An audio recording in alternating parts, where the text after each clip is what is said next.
All right, 7:02 is pretty close to 7. We said we would start at 7 o'clock. But, you don't just sit down and start the live post-game show. You got to, get your stats together. You got to get your legal pad. You got to get the dogs to stop messing around over there. You got to get your what-have-yous, right? I mean, we all know we need our what-have-yous for the post-game show, and hopefully you've got yours. Look, I forgot to put the slideshow from the game. We got practice photos. It should be game photos. I have the game photos. Our guy Matt Hawley took pictures and sent us game photos, and they're awesome. We got them. We're getting them uploaded on Panther-Lair.com, and we still still didn't get the game slideshow loaded. But here we are. It's week 1. It's game 1. Pitt, Kent State. Pitt wins 55-24. Panthers take care of business against the Golden Flashes. Never really had too much trouble with it. Never really got that close. Lots to talk about from this game, of course. I'm excited that we're doing it here on the post-game show. I enjoy these post-game shows. I really do. I think we always talk about that. I try to never hide the fact that I really enjoy these post-game shows. I like that, generally when these post-game shows happen on a Saturday night, kind of done with a decent amount of the work. There'll still be some more work to do after this, but kind of done with the work, can sit down, just relax for a few minutes, got something to eat because I'm always hungry after a game. And I think it's the same thing for you. It's kind of the end of the day. It's not the end of the day. It's only 7 o'clock, but you can hang out and talk for a little bit about this game. And if you want to join the conversation, a lot of people already have. Jump in the chat screen, right over there on the right side of the screen. Post your comments and questions in there. We'll read as many as we can. If you want to make sure we read your comment or respond to your question or answer your question, you can be a super chatter. Click the little $sign down in the bottom. Kick a couple bucks to the podcast. Show your appreciation. We will appreciate you, and we'll be sure to read your comment and answer your question. Everybody's filing in. Lots of people jumping in. Just a couple quick items of business to attend to. Don't forget to like this video and subscribe. YouTube.com/Panther-Lair.com. That's our YouTube channel where we have all of our videos, our daily morning Pitt videos, our weekly live stream every Wednesday night at 8:30. These post-game shows after the game, every week, after every Pitt game. Maybe not the Syracuse game. I don't know. I haven't decided about that. Those primetime games, man, especially on a weeknight, they're really, really hard to do. It's hard to do a live show after it's hard to do a live show after one of those night games. I remember doing one after the West Virginia game 2 years ago in 2022, and I think we started it at 1:30 or 2 o'clock in the morning. I was like, what are we doing? And so those are tough, but we'll probably still do it. We'll do a live show after the Syracuse game. Regardless, you don't want to miss any of our live shows, so make sure you subscribe to our YouTube channel, youtube.com/Panther-Lair.com. If you subscribe, you can turn on notifications and get an alert sent to your phone anytime we go live, we post new content, anything like that. youtube.com/Panther-Lair.com. And, of course, stay tuned to the website, Panther-Lair.com. You see the image right there at the bottom. That's the website with the most comprehensive source of Pitt sports news you're going to find on the internet. So let's jump into a little bit of post-game conversation. I forgot. I didn't change. So, I didn't change the slideshow there, and I didn't change that image of, headlines. It should be all game headlines. What am I doing? What a disaster this has been. This show is off to a great start. It's the first one of the year, so, I mean, we got to, we'll work our way up. But let's talk a little bit of Pitt football. Let's talk a little bit of Pitt, Kent State. Let's talk what we saw out of the Panthers today. And we're not going to overreact to a week 1 win over Kent State. Okay? We're not going to overreact to a week 1 win over Kent State. We're not going to overreact to a week 1 win over Kent State. You've heard this before, right? You know how this goes. Of course we're going to overreact to a week 1 win against Kent State. That's what we do. We overreact to games like this. We overreact to every game. We overreact to every play. And when you're coming off a game where Pitt scores 55 points and has 570 yards of total offense, and they convert 9 out of 16 third downs, and they average better than 7 yards per play, and they run for 200 yards, and they throw for almost 400 other, of course we're going to overreact to that. How could we not overreact to that? And so a few reactions. And I mean, I'm probably not going to waste too much of your time with my reactions. I want to get into your comments and questions. I think that's the fun of it. That's when we can really have that conversation and see what you guys are thinking about the game. And, I'll share my thoughts throughout that.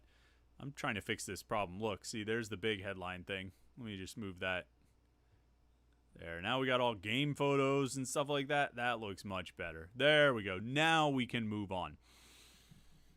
Debut of Pitt's new offense. This is the number one storyline. It was the number one storyline going into training camp, all offseason, the new offense going into the season, going into week one. The biggest storyline around Pitt football was the new offense and how it would be, what it would look like. And it looked pretty good. 55 points, 570 yards of total offense. It's more. They never got even close to that last year. The highest single game yardage total last season was 491 against Wofford. Their highest points total last season was 45 against Wofford.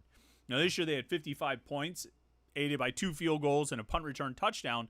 But 55 is greater than 45, right? And so they've already eclipsed last season's high watermark. Last season's high watermark came in the season opener, so you got to keep that in mind a little bit, I guess. But, I mean, it was an offensive explosion. The only lost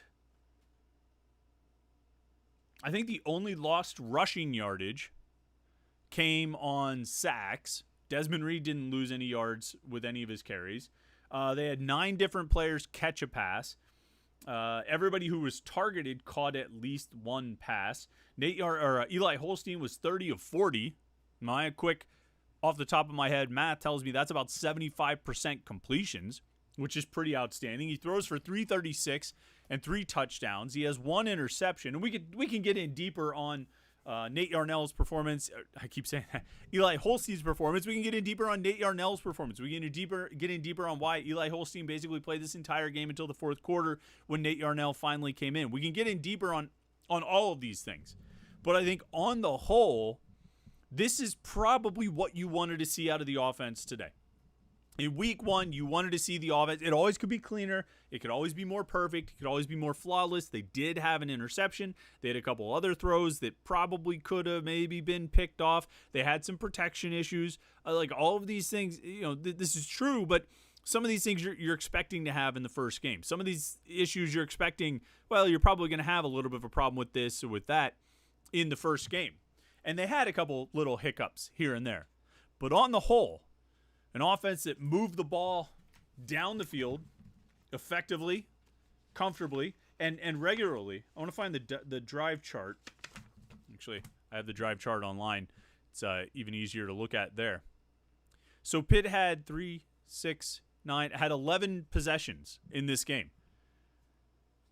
8 out of 11 ended in points. 6 out of those 8 ended in touchdowns. One of them might be the... 6 out of 8 ended in touchdowns. 6 out of 8 offensive possessions resulted in touchdowns. 2 others resulted in field goals. They only punted twice. They had, how many did I say? 11. 1, 2, 3, 4, 5, 6, 7, 8, 9, 10, 11. 11 possessions. And only punted twice. They had one end on a turnover, and the other 8 all ended in points. That's pretty good. That ends up being a pretty impressive game. They did not win the time of possession. Well, no, the time of possession stats online are all messed up because, well, I talk about first game jitters, and sometimes even the stat crew has some first game jitters. But no, they lost the time of possession, but I think that's going to be expected. You'll have that happen a lot in, I think, with this offense. But they also won the time of possession in the first half. They really kind of got beat on time of possession in the second half, particularly the third quarter. But I think this is what you want to see out of this offense. I think this is the kind of game you wanted this offense to have. You wanted them to go out, score a bunch of points, score often, score in a variety of ways, get a bunch of different guys involved. You wanted to see Eli Holstein throw the ball well. You wanted to see some of these playmakers make plays. You wanted to see guys be explosive. I think Konate, I feel like, Konate Mumfield, Kenny Johnson, Raphael Williams in particular, those three, and Gavin Bartholomew and Desmond Reed all did the things you were hoping those guys would be able to do. And so whether it's Kent State or whoever you're playing, those guys did the things that you hope that they will do. You want Konate Milnefield to make a catch like that touchdown catch. You want him to make a catch in the end zone. He had a chance to catch another touchdown. Didn't quite turn his head around quick enough, or the throw might have been a little bit too quick for him to get it, but he still had a chance to get his hands on it. You want Kenny Johnson making plays all over the field in different ways. You want Desmond Reed to get 17 touches, 18 touches if you include offense and special teams, and get 234 all-purpose yards. I mean, that's a ridiculous total. Score touchdowns in 2 different ways. You want Raphael Williams to be a really, how would you describe Raphael Williams today? I think he was reliable. He got open. They got the ball to him. And I think the explosive plays are going to come from him as well. Gavin Bartholomew finishes with 5 catches. That ties for his career high. I did. I did think that would actually be the case. When I saw he had 5 receptions, I was like, I bet that's got to be a record. And sure enough, it ties like 3 other times over the course of the last 3 seasons. He's caught 5 passes in a game. Well, he had 5 today. And that's what you want to see. You want to see him peppered with targets. And so I think you got a lot of what you were hoping to see. Not everything. And certainly there are areas to improve. But for the first day of this new offense, I'd say realistically, like if you have reasonable expectations, it probably couldn't have gone much better than it did, I would say. All right, so that's my first thought. And you guys all are going to have a lot of things to say for sure. And so I want to jump into the comments and questions. But before we do, you know what we have to do. Oh, yeah. It's time. Our first shot of the year. And this year, this is awesome. It's the Backshore Apparel shot of the game. Our friend Mike at Backshore said, Chris, love the show. Love Pitt. Want to do some sponsorship stuff during the season. I want to sponsor your post-game shot.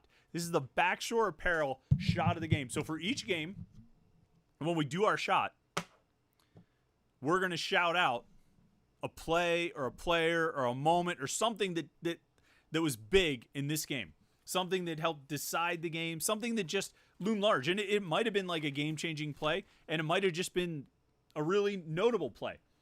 And so the Backshore Apparel shot of the game. Here we go. This one is going out to the 46-yard pass from Eli Holstein to Kenny Johnson. This pass didn't score a touchdown. It set up a touchdown. It didn't score a touchdown, though. But what it did, on the very first drive of the game, what play was that? Play 1, 2, 3, 4, 5, 6, 7, 8. Play 8, okay? On 2nd and 8, they'd just gotten into Kent State territory, dinking and dunking their way. 5-yard pass, 2-yard pass, 14-yard pass, 4-yard run, 6-yard run, 9-yard pass, 2-yard run. On 2nd and 8, we got to see Eli Holstein air it out and Kenny Johnson make a great catch. And that's why that play, it was, again, it didn't score a touchdown, but it was like an announcement of like, here's a quarterback who can throw, a receiver who can go get it, and an offense that's going to try to push the ball down the field and just might be able to make some big plays. And so that pass, Holstein to Johnson, 46 yards, the Backshore Apparel shot of the game.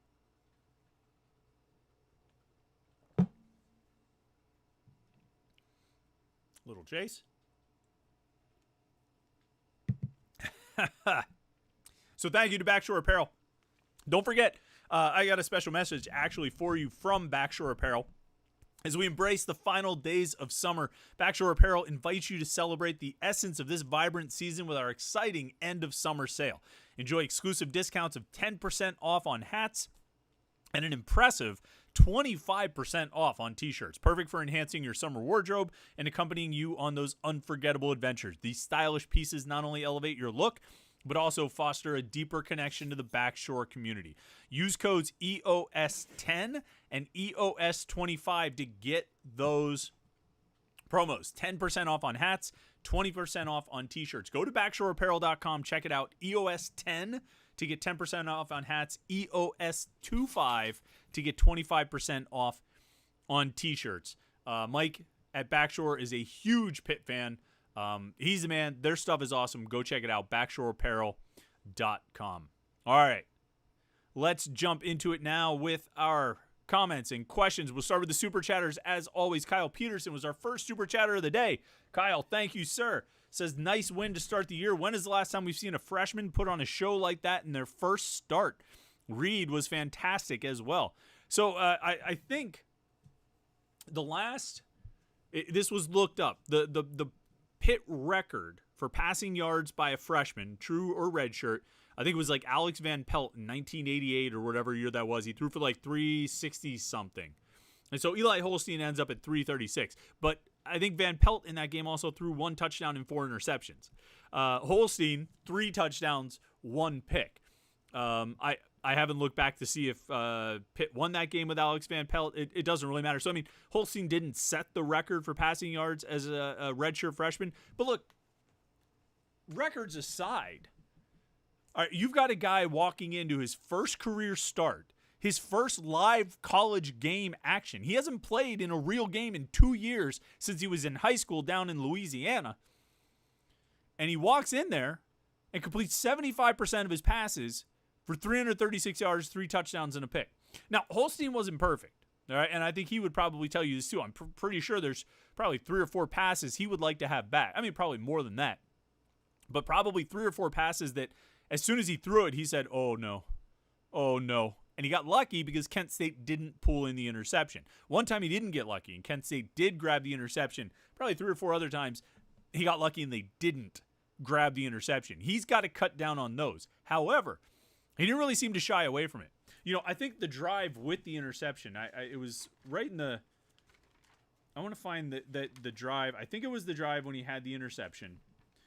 No, you know what? It was late in the first half.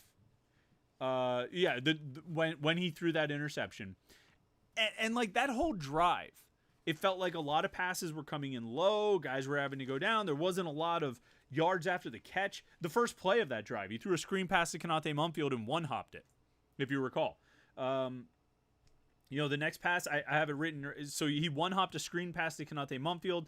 Desmond Reed ran for 5 yards, and then on 3rd and 5, he threw a pass to Kenny Johnson. They got 7 yards, but it was low, and Johnson couldn't do anything with it after the catch.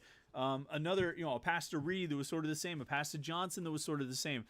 3 passes to Sincere Lee, and he caught them all, and they got 35 yards out of it. But I think there weren't a lot of opportunities to extend those because he just seemed to be a little bit off on that drive, and he caps it by throwing off his back foot to – I think it was the Poppy Williams. Down near, it was 3rd and 2 from the 7. So, I mean, they're in the red zone. They're inside the 10. And he throws off his back foot. It gets picked off rather easily by the Kent State defender. And so that was a rough series for Holstein. And I think he would probably tell you that too. I'm sure he would. Those are plays he doesn't want to make. Those are plays he would like to have back. And they were poor throws. But he just kept firing, though. He came out because Pitt got an interception, the Donovan McMillan interception down in the end zone, and he comes out at the 10 right away, throws a 12-yard pass to Sincere Lee. Scrambles and throws one away on second down, or on the next first down, excuse me. On second down, he throws to Poppy Williams, almost gets picked off, comes right back out and throws to Sincere Lee again for another 9 yards. So he wasn't dismayed by it. I think he's got a bit of a gunslinger mentality to him. I'm sure he was happy to throw the ball 40 times. And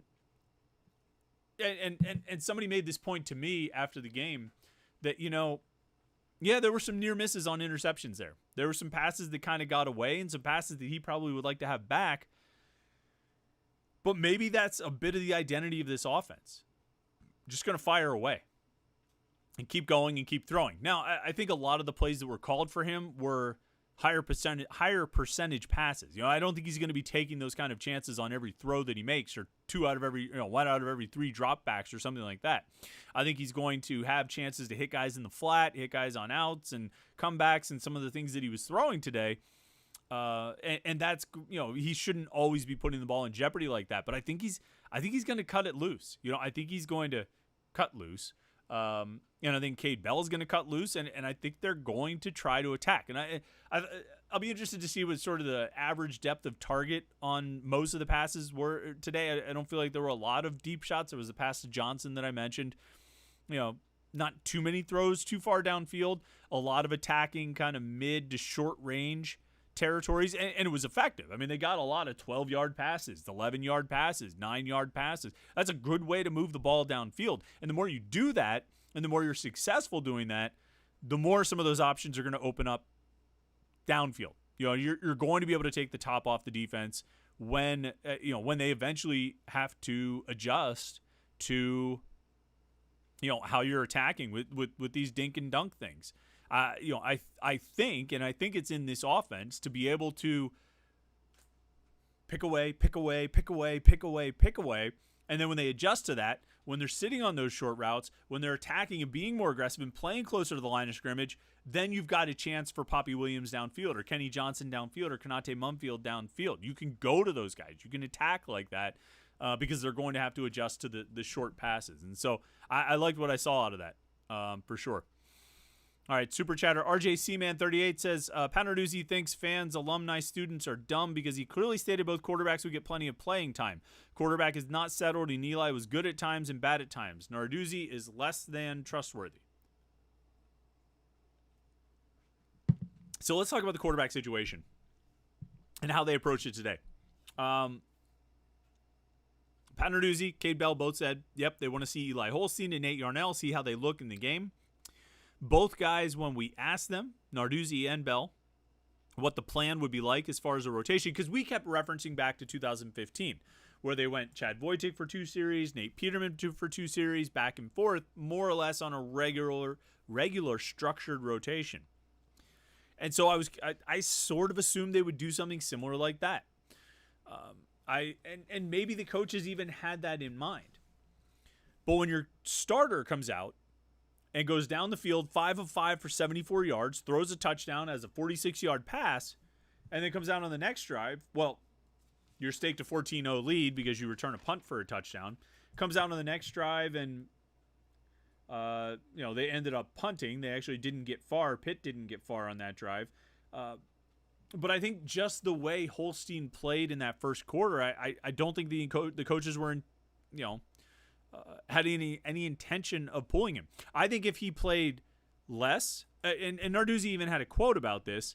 I'll see if I can find it here. But I think if, Narduzzi said, quote, if things didn't look sharp early, we probably would have pulled him earlier just to see what Nate had. But like I told you earlier, I think I told you on Thursday, didn't have a plan for when and what to do. But the way he played with composure, obviously it's going to be, we're going to see that a little bit more next Saturday at Cincinnati. Just getting locked into that one. And it's true. They never really said that they actually had a plan. I didn't think they would go into it just completely freewheeling. But I think they did. And when when Holstein came out and played like he did on that first drive, I think that locked him in. He was going to have to mess up pretty good to get Nate Yarnell in sooner. And look, we talked for the last 2 weeks about the fact that Eli Holstein made this a competition, and the way he made this competition made it clear that he was ahead. Even if they were close enough to even to be listed as or starters on the depth chart, Holstein was ahead. He was the one with the momentum. He was the one playing better because he needed to play better to pull even with and ultimately pass Yarnell. And so Holstein had the advantage going in. This wasn't a 50-50 dead heat coming into this game today. Holstein was ahead, hence the start, after being behind all through the offseason. And so he was ahead. He played really well off the bat. Why would you pull him? I mean, really, I know you wanted to see Nate Yarnell. You want to see what Yarnell can do. But if Holstein has practiced better and he comes out and plays well in the game, I don't think there should be some sense of obligation to get another guy in there just to see what he can do when you like what you're getting right now. And ultimately, they did get Yarnell in, and he drove him right down the field for a touchdown on one drive and stalled for a field goal on another. He looked fine. But I don't know. The offense seemed to move really, really well with Holstein. And yeah, like you say, he wasn't perfect. He had some bad. But the offense just moved. It worked. It went down the field with Eli Holstein. And, I think that decision's made. Pat Narduzzi wouldn't confirm it, wouldn't say it, commit to anything after the game, but you're not going to play this competition out for another week. You're not going to start Nate Yarnell next week at Cincinnati just to see what he can do. I mean, this is done. I think. I mean, I think Pitt has its starting quarterback, and I think they have the guy. More super chats here, which I always like, and we appreciate everybody who does. Grant Sakuda says there's a lot of talk about the offense, and rightfully so. I'm more concerned about what our defense showed. Any concerns about that side of the ball? A little bit.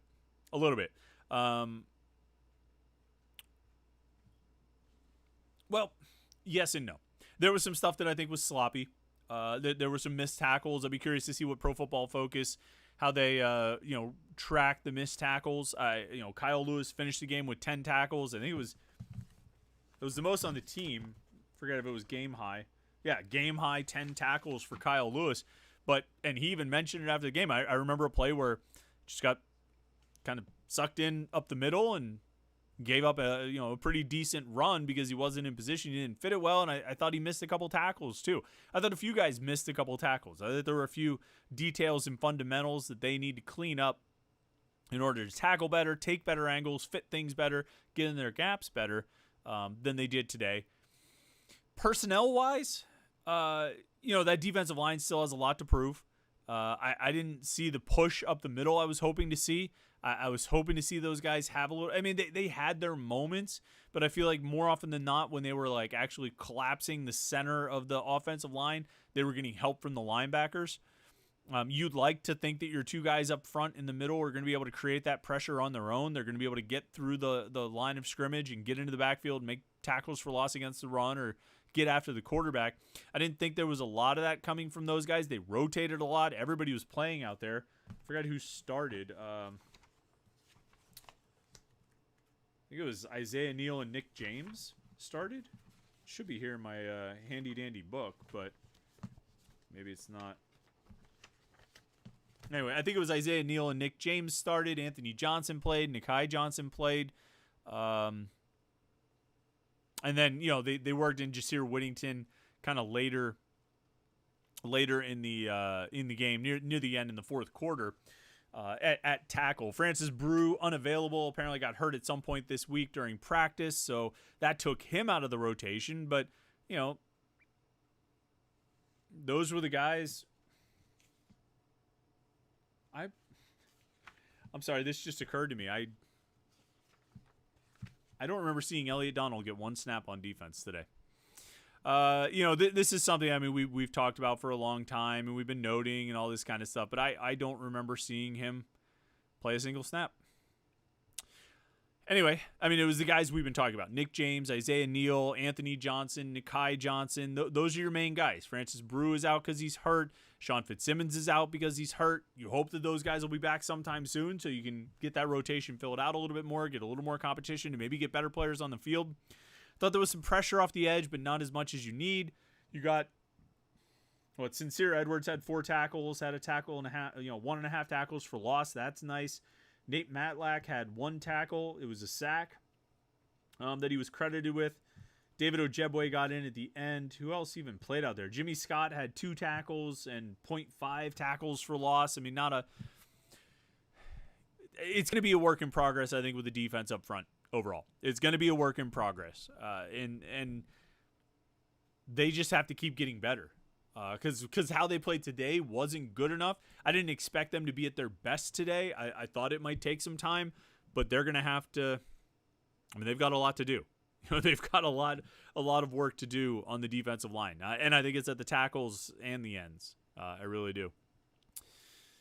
Let's see. I thought there was another super chatter. There it is. Bill Florian says.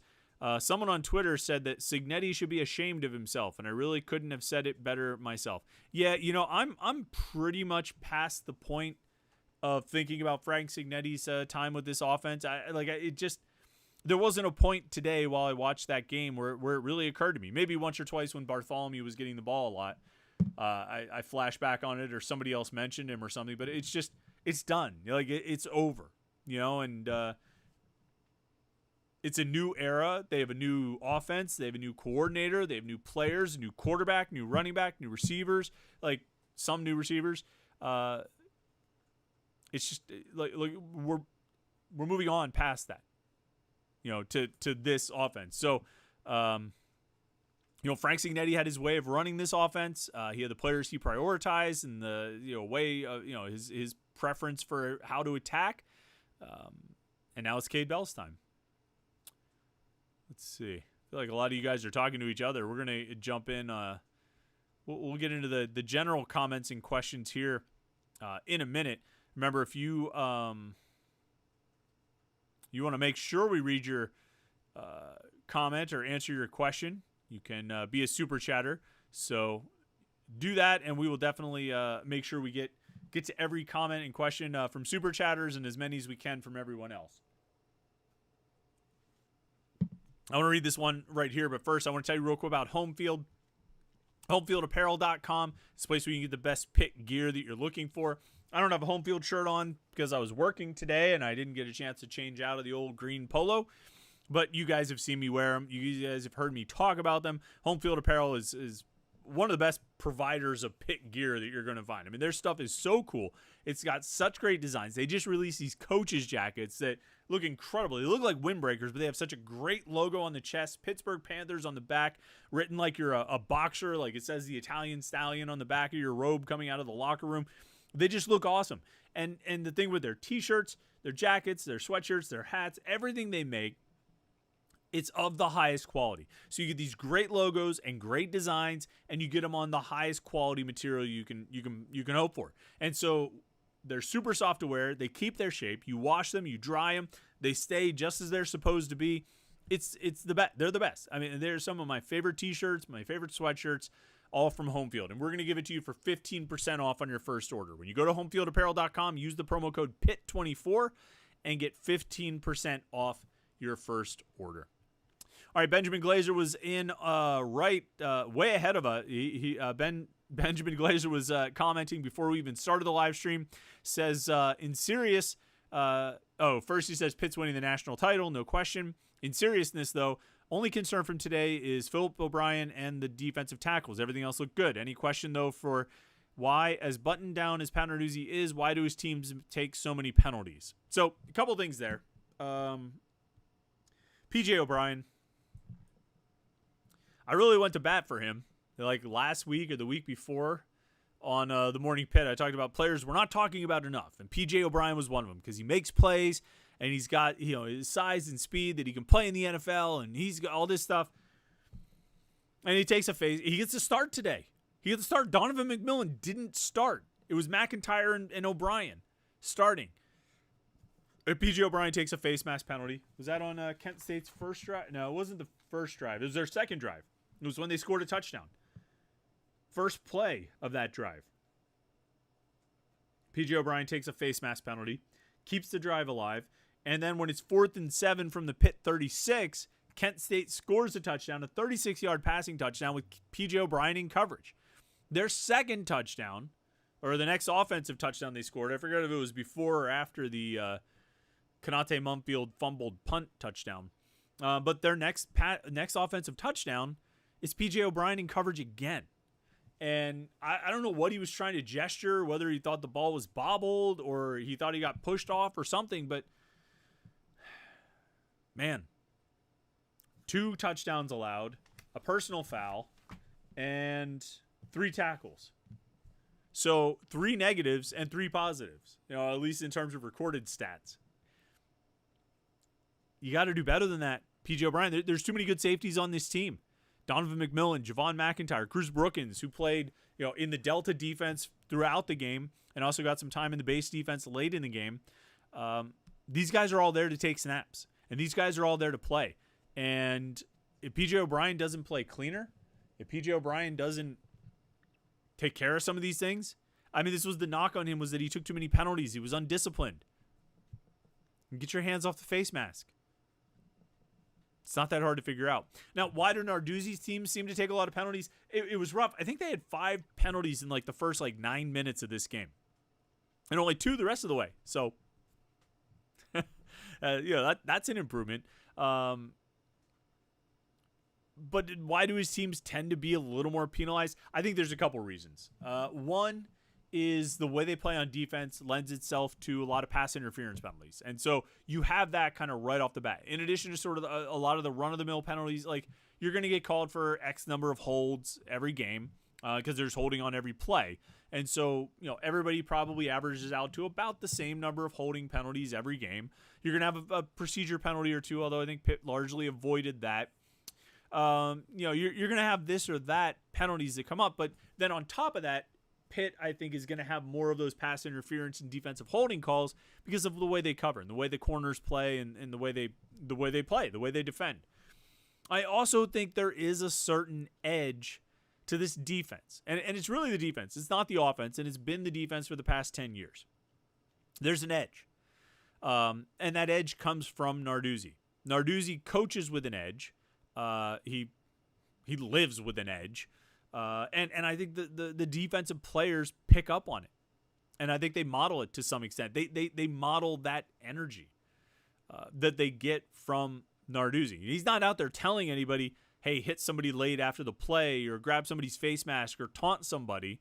And he'll get on them when they do those things. He'll yell at guys. But I think it's coming from the same place as his energy. And that's a bad thing because you don't want to give the other team 15 yards for free. But at the same time, it's not the worst thing to play with an edge. Like, I thought they were making some pretty big hits in this game today. Pitt, I'm talking about Pitt's defenders. I think they were hitting. Like, it looked like a physical defense trying to really get after it and intimidate the opponent with how hard they were hitting. Narduzzi even made the comment that, he hopes Kent State's quarterback is healthy because he took a lot of shots, and he did. They hit that kid a lot. And even when it was a receiver or it was a running back, they were hitting these guys and hitting them hard. And I think that's a Narduzzi energy. I think that's where that comes from. They'll try and recruit guys who play with that edge, but it's Narduzzi's energy that I think is lending itself. And I think sometimes that boils over into penalties, aggressive penalties. And Narduzzi will often make that distinction. Like, some of these penalties are just from guys being aggressive, and he doesn't get too mad about those. He wants you to play clean. He doesn't want you to be a dirty player, and he doesn't want you to take penalties if you don't have to, but he also doesn't hate aggressive penalties. And, I think that, so you end up with that. So you get the coverage and the defensive style, which lends itself to pass interference penalties, defensive holding penalties, but then you also have this Narduzzi edge that I think lends itself to a few of these more aggressive style penalties, just because that's his energy, his personality carries over to the team. Wow. Super chatter Jason Weinberg. Thank you, Jason. You're the man. Appreciate you for the super chat. That is awfully kind of you. And if you had a comment or your question, I apologize that I missed that.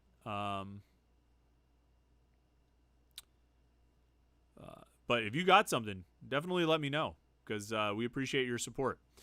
RJC Man chimes in as another super chatter, says this is a rebuild year. 8-4 would be amazing. 6-6 would be a good rebound. Well, I keep saying, if you go 3-9, you only got to win 4 to make it an improvement, right? No, I mean, I think nobody's going to feel good about a 6-6 year. Probably not going to feel good about a 7-5 year unless you go out and get a nice bowl win to get to 8-5. I think 8-4 would be okay. I think you'd feel like that's a pretty good season, depending on who the losses are and what things end up looking like. And obviously anything beyond 8 would be a huge win, a huge success. But I think 8-4 would be a pretty good season. Daniel DeLucia says, what will be Pitt's biggest win and what will be their inexplicable loss this season? I'm saying loss to YSU and wins over SMU and Clemson. I don't think they're going to lose to Youngstown State. I don't think that's going to happen again. It happened, and then they even went to overtime against Youngstown State a few years after it happened. It's not going to happen again. I mean, I shouldn't say never, but I don't think that's going to be the case. Inexplicable loss, I don't know. I mean, that's the hard thing about an inexplicable loss is you just don't see it coming. So it could be like Virginia. Who knows? By the time they get to the Carolina game, maybe Carolina looks really bad because, the quarterback's out for the season and all this kind of stuff. So maybe Carolina's an inexplicable loss they lose that one. Maybe Syracuse. I don't know. I don't know if we know enough other than like taking a team like Youngstown State at face value as an FCS team. I don't know if we know enough yet about this schedule to know who's good and who's bad. I mean, I don't expect Virginia to be very good. I don't expect Boston College to be very good. I really don't expect Syracuse to be very good. I haven't seen what's happening in their game. They were winning when I looked at halftime. They were winning, but it wasn't exactly a blowout. Let's see. Well, Virginia is beating Richmond right now as we speak. That's 20-7, but it's delayed. Where's Syracuse? Now, Syracuse did beat Ohio 38-22, so there's that. Louisville crushed Austin Peay 62-0. Virginia Tech lost to Vanderbilt, but Virginia Tech's not on the schedule this year, unfortunately. Miami beat Florida. Miami's not on the schedule this year, fortunately. Clemson got crushed by Georgia 34-3. Like I say, Virginia's beating Richmond. Cal is beating UC Davis in the third quarter, beating them by 11. So that's not exactly a blowout yet. So I don't know. I mean, we have to see who's good to really determine what would be an inexplicable loss. You got to see who's good and who's bad and what, kind of decide from there. And surprise wins, the big wins, I don't know. Like, by the time Pitt plays Clemson, who knows what that win will look like. It'll still be a big deal if they were to win that game. It would still be a big deal because because it's Clemson. It's name recognition, right? Name value. I should say brand recognition and name value, but I don't know. That might not look as big. So we'll see. Let's see how the season progresses. Scott Eisenberg says it's very clear to see the vision now with the offense and the recruiting. More players like Reed, but with D1 bodies will be very welcome. For this year, though, I'm a little afraid what the offense would look like without him. It'll be a miracle if he plays in every game, but happy to get the win. These are problems for another day. Well, I'll definitely I'll chime in on that. Desmond Reed had 18 touches today, 17 touches on offense, 14 carries, and 3 receptions, plus the punt return. First things first, that was great that he got a punt return touchdown. Awesome. Get him off punt return. I know that flies in the face of everything that happened today, where Desmond Reed took a punt return and scored a touchdown. Kanate Mumfield took a punt return, and Kent State scored a touchdown. I know it flies in the face of all of that, but I would find anyone else than Desmond Reed. I think he's pretty important. I'm with you, Scott. What happens if he has to miss time? Because, Derek Davis had a nice 20-yard run on a play where there was a holding, didn't do much else. Daniel Carter got his requisite week 1, 3 carries for whatever he had, 20 yards or something like that. I don't think you're counting on him. Montrevious Lloyd didn't even get on the field. Juelz Goff is out for who knows how long. He had a cast on his hand today. And Rodney Hammond's out for the season. And they moved Jay Wabuko. So, Desmond Reed is of utmost importance. Maybe even so much so that giving him 17 touches, 18 touches today was too many. You've got to keep him healthy. Now, you don't want to sideline him. You don't want to limit him because he can make a play and he's a game-changing player. And we saw that today. I mean, I think, if you're looking at takeaways from today, it's how good Desmond Reed really is. It's Kent State, but it's scholarship football players, Division I scholarship football players on a very bad team, but Division I scholarship football players. And he ran right away from them. That touched the whatever it was, 3rd and long. He had, 26-yard touchdown run or something where he just made one cut and then he was gone. I mean, he is a playmaker. You've got to keep him on the field. He only played 8 games last year. I remember talking to Lindsey Lamar, the running backs coach, before training camp started.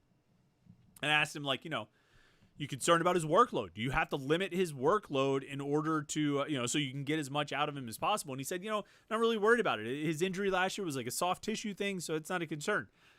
I mean, I hope he's right, because I think Desmond Reed he's everything they said he would be. When we heard from the coaches in the spring and in training camp and they talked about this and they talked about that, he lived up to it today. The toughness, the speed, the explosiveness. He's a good ball player. They need him for 12 games, not 8. And so that's going to be something to monitor for sure as this season progresses. Riverhound68 says, I'm calling my shot. Pitt will need to pony up money to keep Cade Bell at the end of the season. If I was a recruiter or transfer, I would want to play in this offense. He schemed dudes wide open. Look, guys were open. There's no question about that. Guys were open, and it was the guys who the ball was supposed to go to. There was one pass Gavin Bartholomew caught. And, this was actually the time, I said earlier I didn't really think about Frank Signetti at all during this game today. This was the one time Jim mentioned Frank Signetti because there was a pass Gavin Bartholomew caught. And, it was wide open. It was just the perfect route against that coverage, and it just left him all by himself. And Jim Hammond, our friend from Panther-Lair.com, he said, Frank Signetti never did that in 2 years. And, you're right.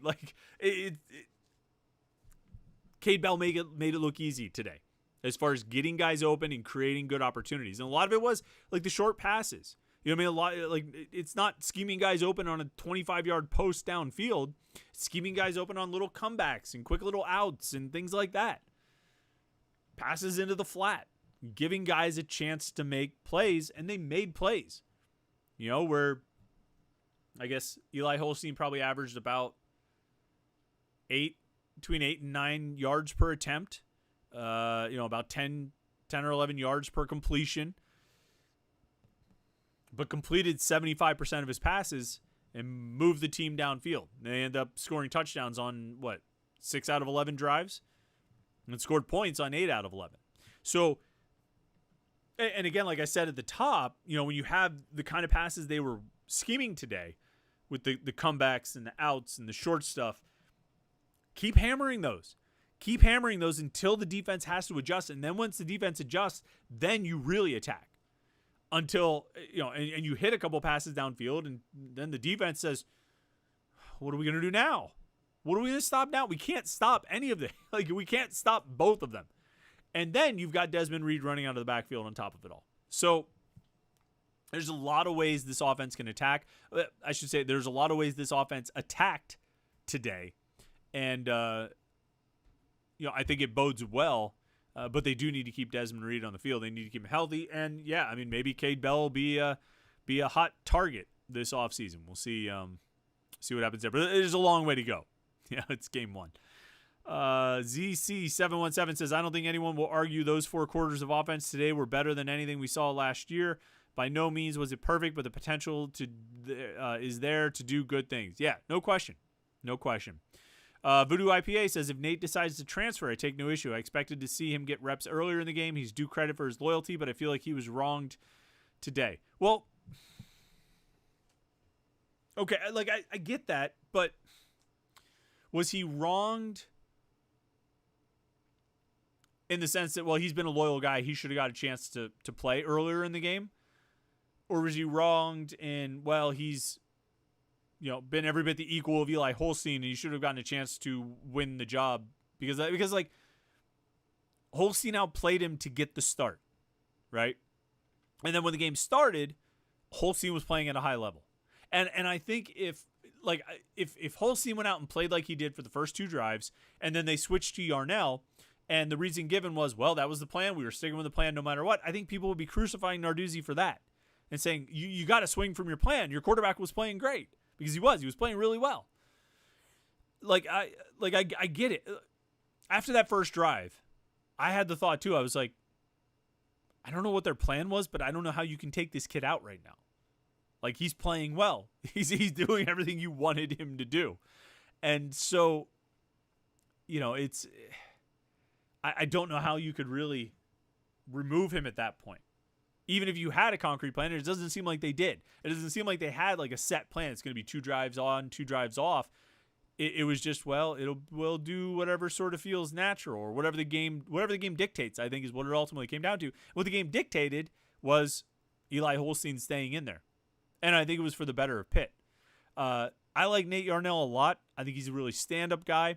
I think he's a really loyal guy. I think he's a good quarterback. Look, I spent all offseason hyping up Nate Yarnell and talking about what his stats would be if you project him over 13 games and all that kind of thing.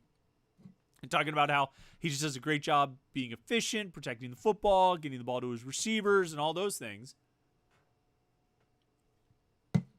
But I also said that that's the baseline. The baseline is efficiency. The baseline is getting the ball to your receivers. The baseline is avoiding turnovers. To win, and ultimately to win this starting job, Pitt needed somebody who could achieve the baseline and then go one step above. Show the upside. Show the ability to carry the offense. Show the ability to make plays. Show the ability to drive down the field when you need to drive down the field. Now, I'm not saying Eli Holstein showed all of that today, but I think he has showed it in practice, and that's why he got the start today. And I think he showed enough positive signs that if he's put in that situation where he needs to drive down the field, 2-minute drive to win the game or something like that, or 2-minute drive to get a touchdown before the half or a field goal before the half, I think he showed enough to give you encouragement that he can do it. Now, next week he's going to go to Cincinnati. They're going to be on the road.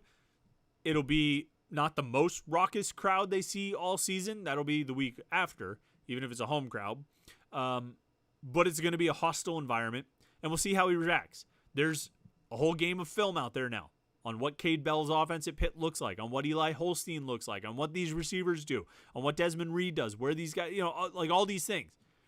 And so Cincinnati's going to have a game plan for it. Cincinnati, knows what they're going to be doing. Cincinnati has an idea of how they're going to try to attack and stop this offense. And so it'll be a different kind of situation. It'll be a different scenario. And we'll see how Eli Holstein responds to it. I just don't know. I don't know how you could watch him today, for the most part in this game and say, yeah, you should take him out. I can't see it. I couldn't see it. And I, like I say, from the first drive, I was like, love Nate Yarnell, but Eli's playing like he's the man.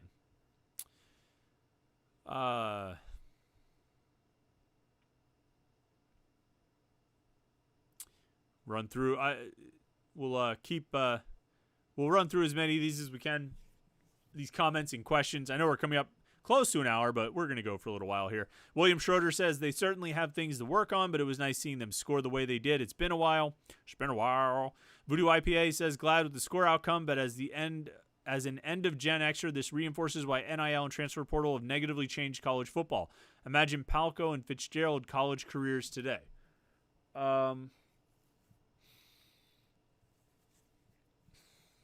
I mean, we could have a long conversation about NIL and the transfer portal. You mean it negatively changed college football because it took an opportunity away from Nate Yarnell? Okay, but, go win the job. I don't think Eli Holstein was named the starter because of NIL. I think if Nate Yarnell was the better option, if he outplayed Holstein, he would have been the starting quarterback. And I think the people behind Pitt's NIL operations would have said, yeah, coach, play the best guy. It just so happens that right now it looks like the best guy is the guy who got that NIL deal to come here from Alabama. Let's see. WG Runyon 132 says, if we didn't have the costly fumble and interceptions, they could have benched the starter and let Yarnell play a whole quarter with the regular gameplay, and would like to see him in the Bell offense. Yeah, I mean, reality is if you don't have the fumbled punt and the interception, that game's probably at one point it's 42-14 or something like that. You know what I mean? It's a blowout even earlier. And so maybe you get more Nate Yarnell. Did I ever call him Yate Narnell? That's funny. Yate Narnell. I should have said that. Why did I waste all this time not saying Yate Narnell? What a missed opportunity. Maybe you could have seen Nate Yarnell a little bit more earlier in the game if not for those plays, but it didn't work out that way. Go get another blowout. Maybe you can find out a bit more about Yarnell.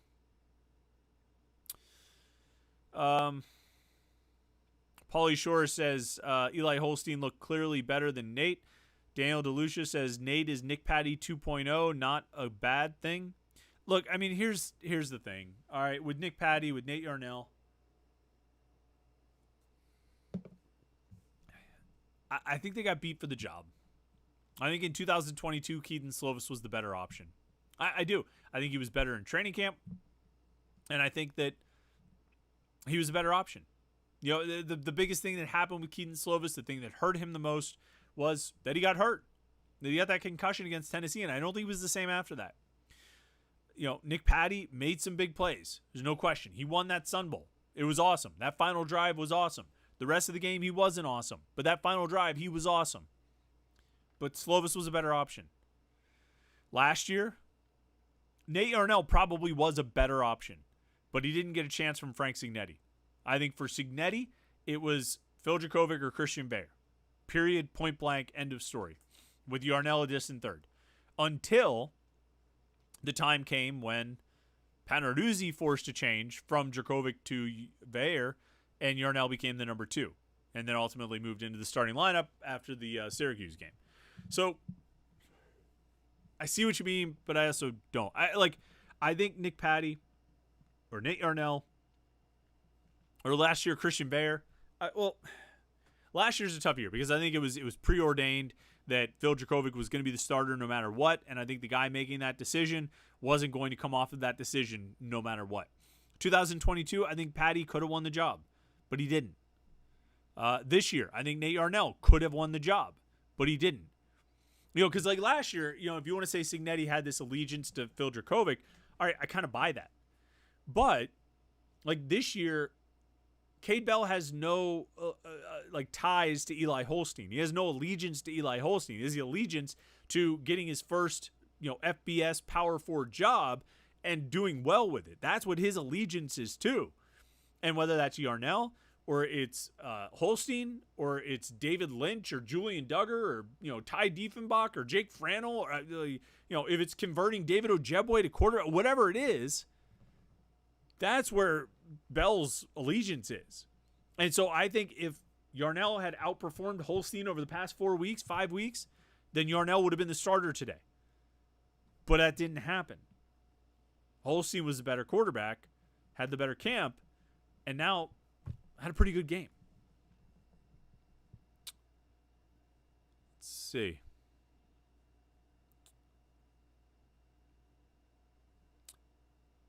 The Panther says Eli Holstein did exactly what he did in high school, got the ball out quick, made overall great decisions. This was the best first game in a while because everything that was bad is fixable. Luca Carroll says pleasantly surprised with Holstein today, liked the rhythm of the offense for week 1. I do too. I like the I liked how the offense flowed. I liked how they mixed the tempo. I liked that after a first down, man, they were hustling up. It reminded me of like Rick Pitino's thing. Was that they didn't press every time the other team had the ball. They didn't press every possession. They pressed after a made basket. Made basket, press. They didn't press after a missed basket, defensive rebound. They pressed after made baskets. And that was kind of the thing here. I mean, like they used tempo in the middle of a series, but they sometimes they would take a little bit of time if it was a second down play or a third down play. They would take a little bit of time. They still weren't huddling. They were still scrambling back to the line of scrimmage, but they weren't necessarily snapping it that fast. After a first down, though, they were going. Like, it's all about momentum, I think. You want to catch the defense off guard, and you want to, get them on their heels and everything, but it's momentum.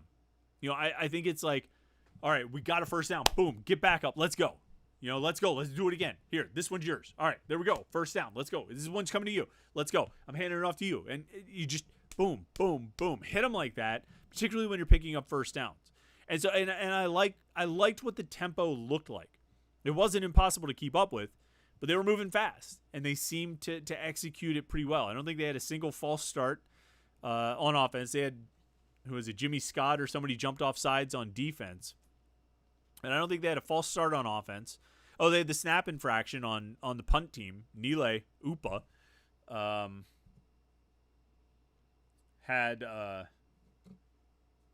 he had the snap infraction. He started to snap and nobody else did. But they avoided the procedure stuff, and they ran it pretty clean. I thought they executed well in that offense. Daniel DeLucia says Chris better be chasing the whiskey with an icy light Pitt can. It's not actually. Daniel, you might not know. I just drink the gluten-free stuff. So this is New Grist from Lakefront Brewery in Michigan or someplace. It's a good little Pilsner. It's perfect for chasing the whiskey. It's a good gluten-free beer to drink. It hits the spot. All right, get a few more in here. The Panther says there's a rumor that Kenny Pickett was booed at the Pitt game today. If you guys booed him, you're a weird dude.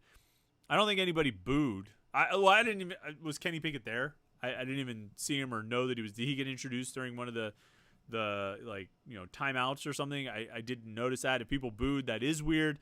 I feel like Pitt fans are pretty defensive when it comes to Kenny Pickett. I feel like there's only a small segment left in Pittsburgh that still defends Kenny Pickett, and they're all Pitt fans and people around Pitt, and people like me who cover Pitt, who thinks that Kenny got a raw deal from the Steelers and that they kind of screwed him over, and then not just that they screwed him over, they went out of their way to paint him as the bad guy and a baby and all this stuff. That's neither here nor there. I can't imagine the Pitt fans were booing him, although people will boo anything, so maybe it did happen.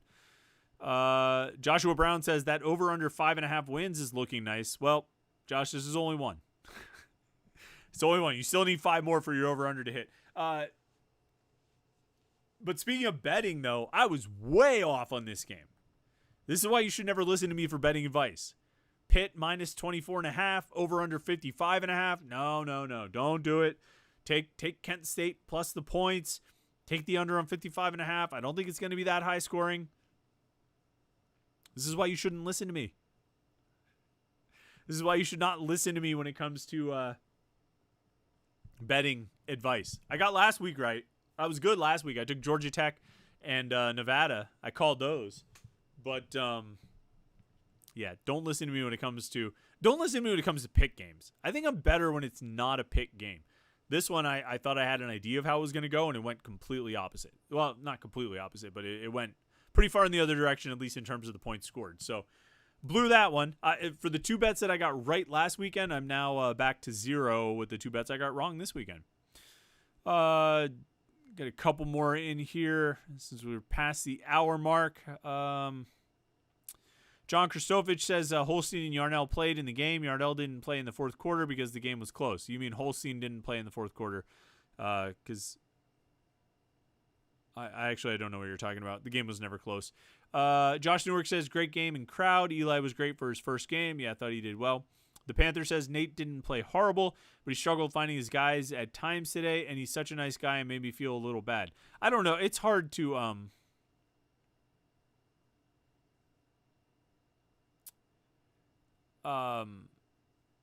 it's hard to judge Nate Yarnell when he only threw like 8 passes.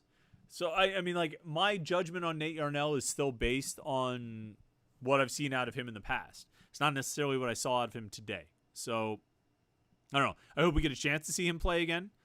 I just don't know when that'll be. Sorry, John Kristofich updated his comment, said Holstein and Yarnell played in the game. Yarnell didn't play until the fourth quarter because the game was close. I guess. Let's see.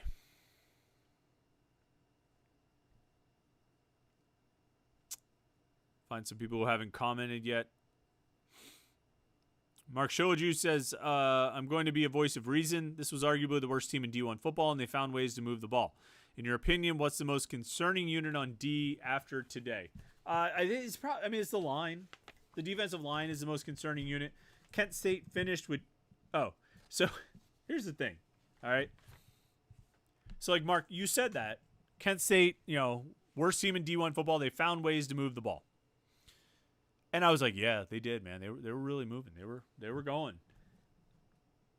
They had 212 yards of total offense. 212 yards. 66 plays. They averaged 3.2 yards per play. On their drives, they went punt, touchdown, punt, interception, touchdown, field goal, turnover on downs, punt, fumble, end of the game.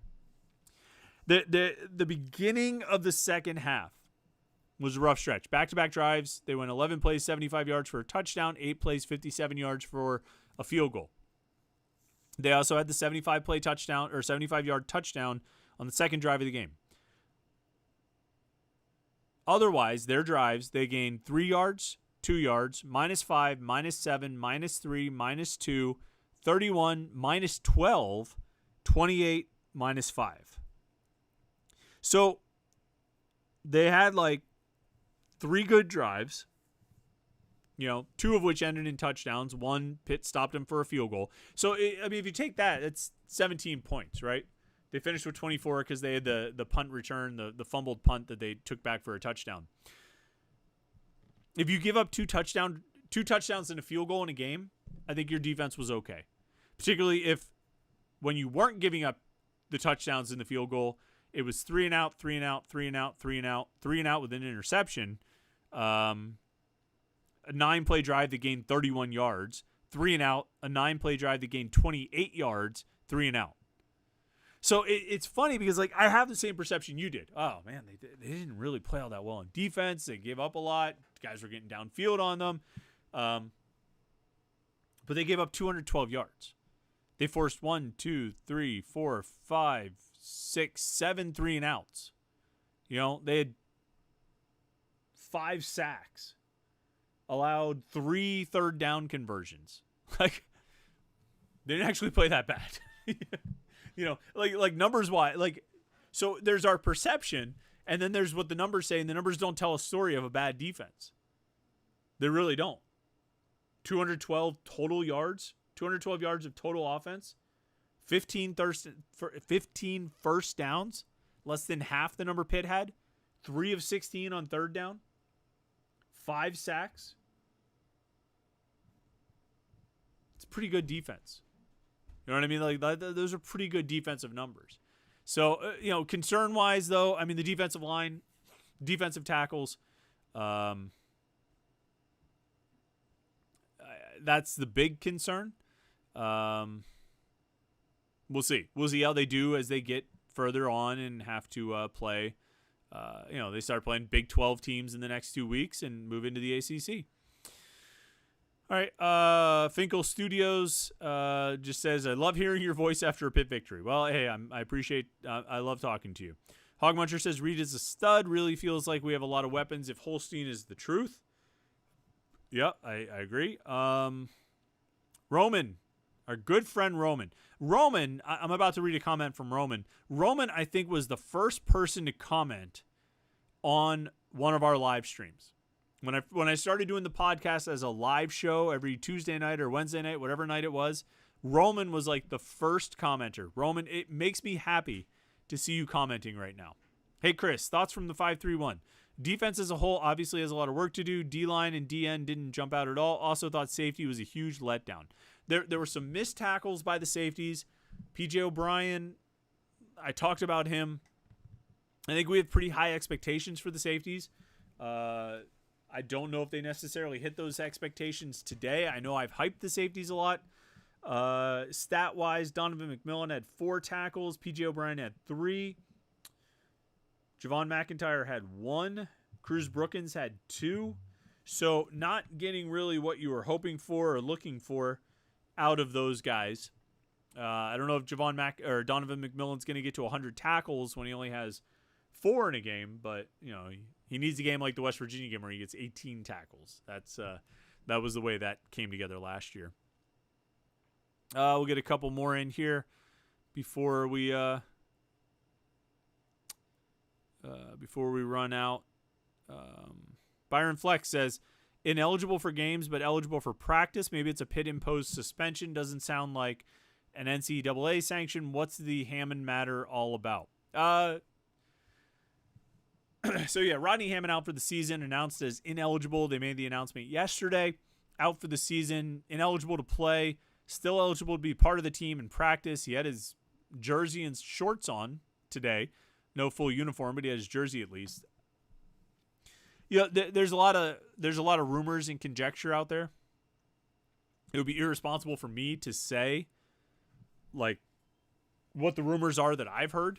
It would be irresponsible for me to say, oh, I think it was this. I've heard it was that.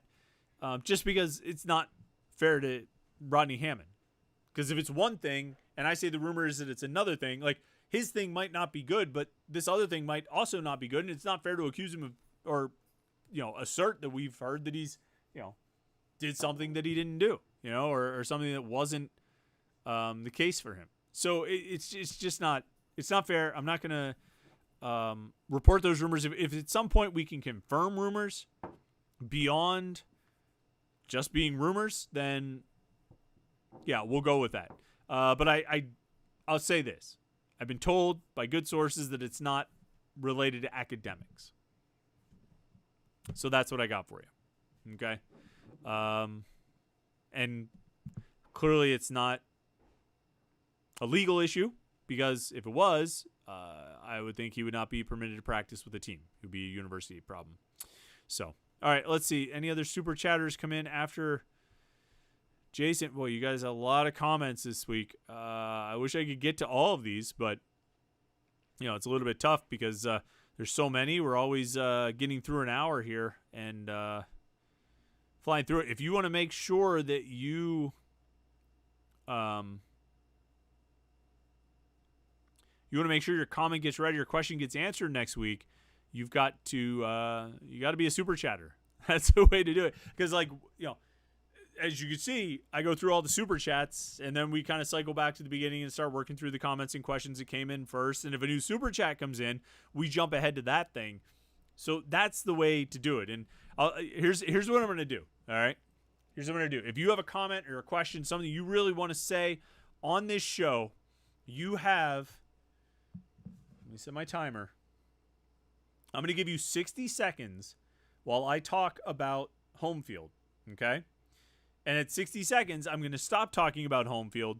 And if there's any new super chats that came in, I will read those. And if not, we'll call it a night, move on, and start working on some other stuff. All right. Home field has the best Pitt gear you're going to find. Homefieldapparel.com. We've been talking about them for years. I've been wearing their shirts for years. I don't have one on right now, but you've seen me wear them a lot. They have the coolest designs. They're instantly recognizable as Pitt. They're vintage looks, retro looks, but they're also modernized. It doesn't look like anything you've seen before, but it's definitely looks like something is Pitt.